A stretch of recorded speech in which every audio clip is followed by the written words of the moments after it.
বউ আপন নাকি আপনার পরিবার আপন এটা বুঝবেন কিভাবে জানেন? আপনার স্ত্রীকে যে কষ্টটা আপনি দেন তার 1 ভাগ কষ্ট শুধু পরিবারের মানুষদের দিয়ে দেখেন, তাহলে বুঝতে পারবেন পরিবারের মানুষের কাছে আপনি কতটা খারাপ হয়ে যান।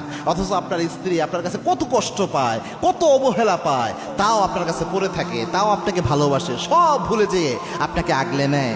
এরপরে আপনি যখন শেষ সময় কোনো উপায় আপনার থাকবে না, আপনার ছেলেরা যখন তার সংসার নিয়ে ব্যস্ত, মেয়েরা যখন তার ফ্যামিলি নিয়ে ব্যস্ত, এরকম মুহূর্তেও আপনার একমাত্র সঙ্গী হবে আপনার স্ত্রী।